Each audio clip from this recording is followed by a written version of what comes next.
Lina Sapitri, minta tolong ambil kursi dong. Duduk di sini. Itu kan kursi Tolin, itu duduk Nogosari. Kursi itu mana aja boleh dipakai. Kamu sudah ngambil kursi itu, kenapa juga milih yang lain? Ki bojone piro iki kabeh?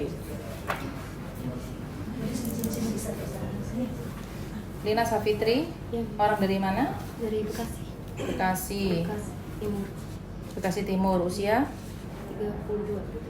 tinggi badan. 152. Aku cantik tapi agak budek ya, agak kenceng 152. dikit boleh nggak? Ya. Kamu udah makan? Puasa. Puasa. Kenapa puasa? Puasa sunnah. Iya, kenapa? Biar apa? Biar cepat dapat job. Biar cepet dapat job. Cepet dapat job syaratnya puasa ya? Enggak. Cepet dapat job syaratnya apa? Usaha. Usaha. Moso. Iya, belajar. Selain usaha apa? Belajar dan berdoa. Belajar dan berdoa. Kamu orang Mustika Jaya? Iya.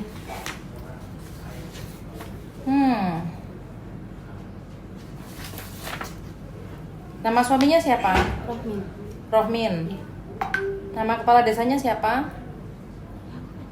Saya tahu lagi. Gak tahu nama kepala desanya? Gak tahu? Enggak tahu. Kok bisa nggak tahu?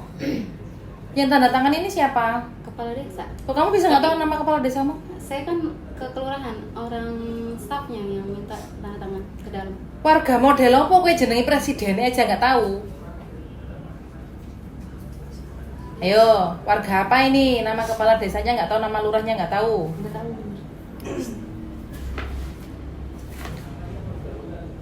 Namanya Lina Sapitri. Gimana mau dapat job? Nama kepala desanya, nama lurahnya aja nggak ngerti. Kamu nggak baca? Yakin nggak baca? Enggak. Kenapa kamu tanda tangan kalau kamu nggak baca? Kalau seandainya ini dokumen penjualan ginjal, gimana? Loh, ini serius, ini jangan dianggap sepele ya. Apapun yang kamu tanda tanganin, apapun yang kamu sepakatin, apapun yang kalian setujui semuanya yang ada di sini harus sesuai dengan apa yang kamu pahami. Jika kamu tidak paham, menurut aku jangan tanda tangan apapun, semuanya, apalagi tanda tangan di kertas kosong. Untung kamu masuk ke perusahaannya resmi. Kalau tiba-tiba kamu masuk ke sindikat scammer, ke pemberangkatan ke Kamboja, ke Vietnam, ke Thailand, apa yang terjadi sama ginjalmu? Apa yang terjadi sama jantungmu? Hilang. Hilang. Iya. Itu tahu. Kenapa nggak baca tanda tangan? Iya, belum baca. Enggak dibaca. Kenapa? Enggak apa-apa. Ya kenapa nggak apa-apa? Itu masalahnya. Kamu menikah nggak tahu nama suamimu gimana? Nggak apa-apa, Mem. Yang penting nikah. Terus nggak apa-apa sana berangkat. Yang penting ginjalku terjual. Gimana? Ayo. Gimana? Kalau begitu? Enggak mau. Nggak mau. Kalau nggak mau kenapa tanda tangan?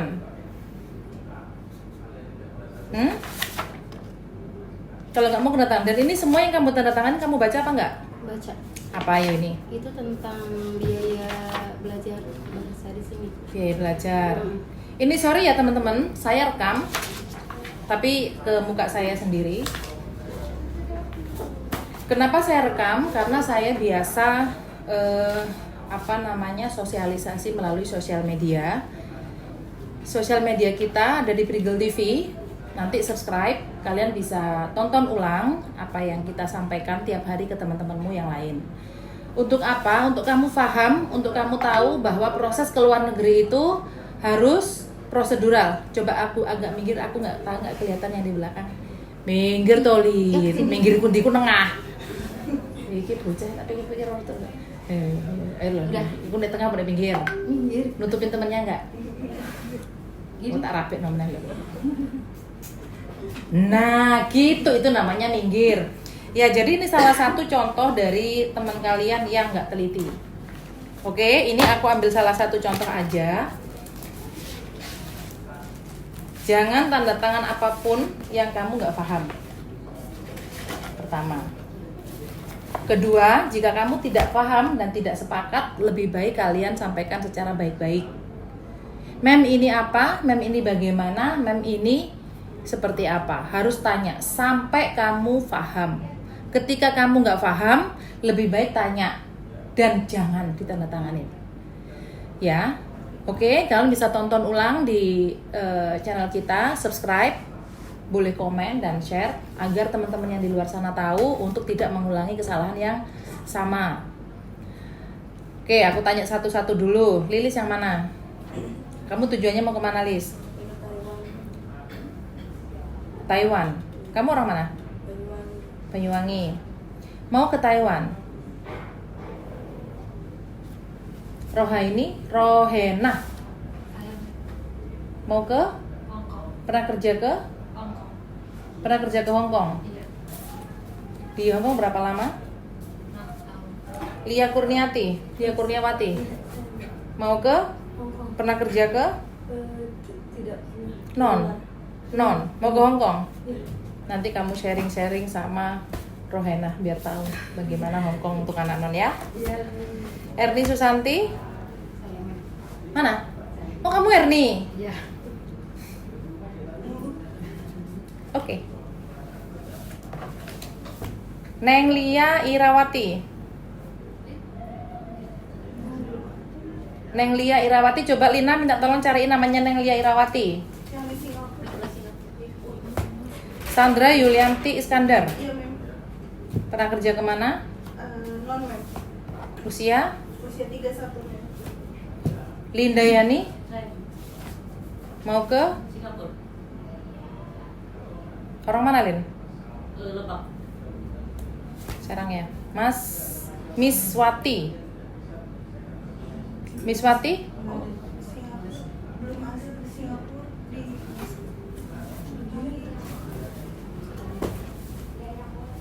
Neng Lia. Azizatul Mukaromah. Saya Mem.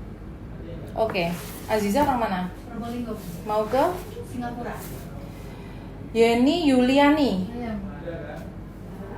Mau ke? Singapura. Usia? 35. Gustin Ayu Nengtias. Saya Mem. Pernah kerja kemana? Brunei. Bisa bahasa apa? Inggris sama Melayu. Inggris sama Melayu. Bisa bahasa Inggris? How old are you? 35. 35 years old. How many years you stay in Brunei? 2 years. 3 years. What is your job? Housekeeper. Cleaning the house. Clean the house. Cooking? Cooking no. Not cooking. Kamu di Hong Kong nggak bisa jawab itu. Isi. Harus masak. Did you take care of kids? Yes, I can take care. How many kids? Oh, 2. 2 kids. But Adult. kids kok dal tak produk gundulin. In Brunei, adult, but I can take care. But you can take care of kids. Imas Muslimah. Mau ke Taiwan? Taiwan. Orang mana, Mas? Dan Jakarta Selatan. Oke, kamu Imas ya. Paket B. Ya.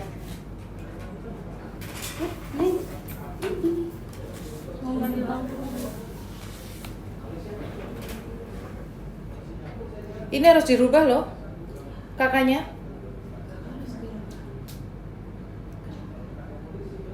Ijazahnya yang kamu lampirkan apa?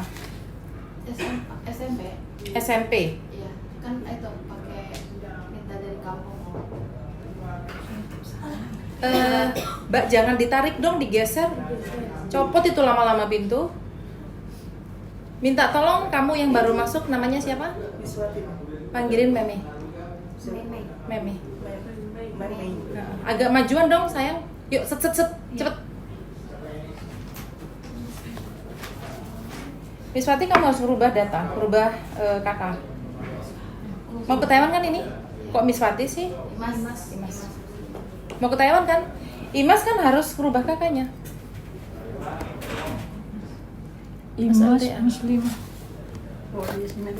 Ini paket B yang dilampirkan. Kamu nggak punya ijazah SMA? Kenapa di kakak SMA? Oh.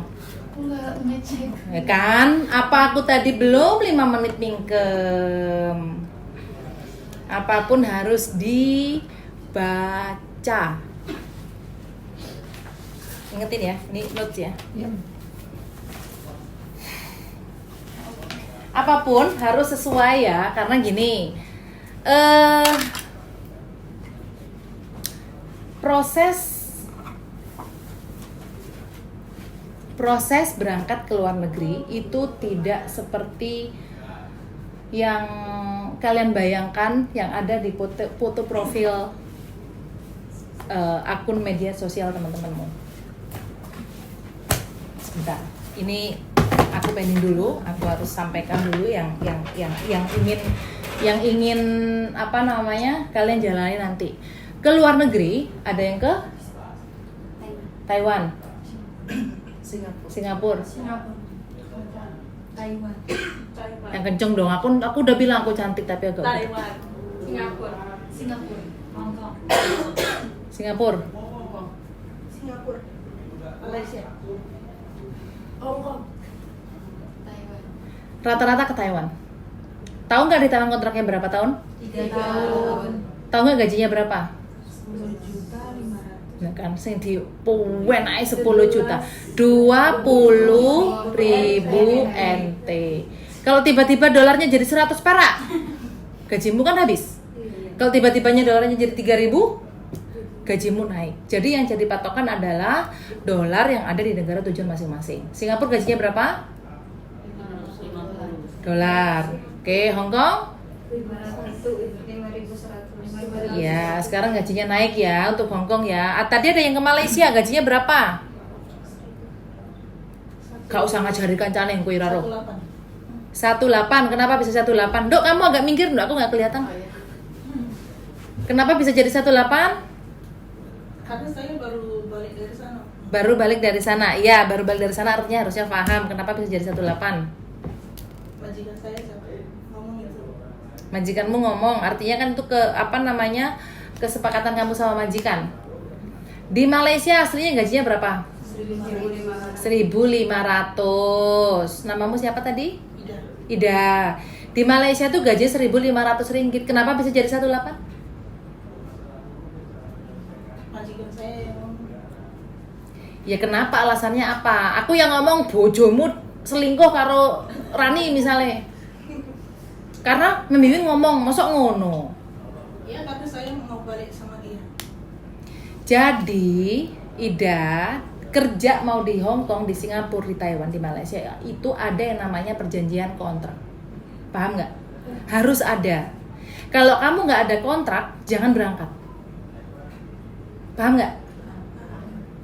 Ngerti nggak sampai di sini? Harus ada yang namanya perjanjian kontrak antara kamu dan majikan. Ditandatangani oleh siapa?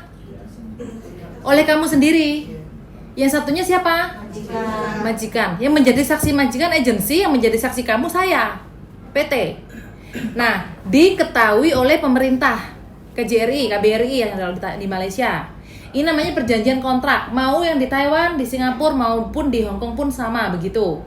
Saya jadi saksimu, majikan jadi saksi, agensi jadi saksi majikanmu. Diketahui oleh KBRI. Jadi kalau kamu ada masalah di sana, KBRI berhak mengurus dan harus mengurus warganya yang ada di sana. Paham ya? Jika ada masalah sama kamu, saya harus mendampingi, saya harus membantu untuk menyelesaikan. Jika ada masalah di sana sama majikanmu, agensi harus membantu menyelesaikan karena agensi adalah mitra perusahaan yang ada di Indonesia. Ini nggak hanya untuk Ida, tapi untuk semua. Ya, di dalam perjanjian kontrak itu ada yang namanya gaji minimum. Ada yang namanya hak libur, hak cuti. Ada yang namanya nama majikan, alamat majikan, nomor telepon, by name, by phone, by address. Itu di dalam kontrak harus lengkap dan tertulis dan valid. Sama seperti kamu. Tadi namamu siapa, Imas? Ijazah paket B tapi yang ditulis SLTA, itu tidak boleh. Jadi harus sesuai dengan yang valid, sesuai yang ada. Apalagi Taiwan tidak bisa dimanipulasi di TETO. TETO itu apa? Kak Aruh mem. Ketutungan data gundule cepot. TETO itu kantor dagangnya Taiwan, perwakilannya Taiwan yang ada di Indonesia yang mengeluarkan visamu kalau untuk Taiwan. TETO akan ngecek. TETO ini lembaga, nama lembaga negara Taiwan, ya, Trade Economy Taiwan apa gitu. Ya. Jadi kantor dagangnya Taiwan yang ada di Indonesia yang mengeluarkan visa kalian yang ingin bekerja ke Taiwan. Mereka akan ngecek dokumen. Yang dilampirkan ijazahnya SMP, tapi yang tertulis dalam KK SMA, berarti TETO akan minta ijazah SMA kamu. Kalau kamu nggak punya ijazah SMA, artinya dia menganggap bahwa KK-mu tersebut tidak valid. Paham ya? Oke, sampai sini paham ya? Artinya semua dokumen yang ada di sini segini ini nanti aku akan cek satu-satu apakah ini valid atau enggak. Ya, Mas ya, paham ya? Bukan saya yang mempersulit, bukan, tapi nanti kamu diteto ditolak. Kalau kamu diteto ditolak, kamu nggak bisa keluar visa. Oke, paham ya sampai di sini? Kedua, di dalam PK kenapa harus ada nama majikan, alamat majikan, beserta minimum gaji, beserta hak libur, hak cuti kalian? Kenapa? Karena kamu adalah pekerja. Paham ora? Enggak. Kenapa kok Mem? Kan saya di sana kerja rumah tangga. Kenapa kok bukan pembantu? Saya tanya, kamu di sana mau kerja atau mau bantu? Kerja. Artinya namanya adalah pekerja, bukan pembantu. Sampai sini ngerti ya? Bukan pembantu, bukan pembantu tapi pekerja. Oke, yang membedakan pembantu dan pekerja apa? Di upah. Kenapa dengan upahnya? Dibayar. Kenapa dengan bayarannya? Kalau pekerja ada kontrak yang jelas. Sebelum berangkat dikasih tahu Azizatul gajinya $550. Contoh, Imas 20.000 NT, Ida 1.500 ringgit. Ya, misalnya ya. Oke, Rohena 5.100 dolar. Itu jelas di dalam kontrak dan kamu sepakat, majikan sepakat, disaksikan oleh kami, diketahui oleh pemerintah. Ini yang baru dinamakan pekerja. Kalau pembantu, Azizatul bantu saya angkat koper ke mobil, mau tak bayar 10.000 ya terserah, mau nggak tak bayar saya bilang terima kasih aja, dia nggak bisa nuntut saya. Karena prinsipnya Azizatul hanya pembantu saya, bukan pekerja saya. Kalau bekerja, Azizatul minta tolong angkatin koper saya ke mobil, nanti upahmu 10.000. Kalau saya nggak bayar, dia harus nuntut saya. Mana Bu 10.000-nya? Tadi kan kita sudah sepakat. Paham nggak? Di dalam kontrak kalau kamu tidak dibayar sesuai dengan yang disepakati kalian berdua, kamu boleh nuntut ke KBRI melalui kami. Contoh nih, Azizatul, Mem kok aku ternyata cuma digaji $100.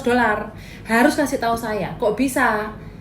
Berarti majikanmu yang prestasi, kasih tahu saya dulu, nanti saya yang akan bekerja sama dengan agensi sebagai mitra kita memediasi kamu dengan majikan. Bener nggak sih Azizatul ini gajinya cuma terima $100? Majikan bilang, oh enggak loh Win, si Azizatul ini ternyata sudah punya hutang ke saya $400 bulan kemarin. Tak kotak deh ngapus. Minta tolong share kursi ke bapak. Mau duduk apa mau berdiri? Ya memang laki-laki harus berdiri. Tugasnya laki-laki berdiri kan? Tugasnya laki-laki apa? Kalau nggak berdiri gimana laki-laki?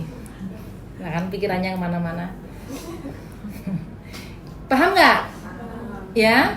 Jadi kalau yang namanya kesepakatan itu tertulis dan tanda tangan kedua belah pihak. Ngerti ada? Kenapa gajimu 1.800 padahal sebenarnya 1.500? Karena itu uang pengganti libur. 1 bulan kalau dikalkulasikan adalah 300 sekian. 300 ringgit. Liburnya 1 minggu berapa kali? Kuwenamen. Satu kali. Seminggu 1 kali. Sebulan lek minggu 5. Tetep 4 kali rugi kowe. 1 pekan 1 kali. 1 minggu 1 kali. Ya. Kalau 1 bulan ada minggunya 8, ya alhamdulillah. Kalau 1 bulan ada minggunya 4, berarti 4 kali. Ini yang harus teman-teman ketahui, yang harus teman-teman pahami sebelum berangkat. Ya. Oke. Selanjutnya, sudah tahu soal PK, perjanjian kontrak? Sudah tahu minimum gaji? Hak dan kewajibannya apa sebagai pekerja di sana? Ya, pertanyaan saya, kalian tahu nggak di sana bekerja sebagai apa? Housekeeping, apa? Caregiver, apa meneh? Kalian tahu nggak di sana itu bekerja sebagai apa? Pekerja migran Indonesia. Pinter ya, ini didikannya siapa ya? Kalau kalian delok sosmed nih, kalian kesana bekerja betul sebagai pekerja migran Indonesia sektor informal. Bahasa kerennya begitu. Bahasa sing gampang dimengerti itu kalian di sana bekerja di rumah tangga. Jadi apa? Jadi PRT. PRT itu apa? Pekerja rumah tangga. Pekerja rumah tangga ini pekerjaannya apa aja? Bersih apa? Bersih majikan. Pekerja rumah tangga pekerjaannya adalah ngomong.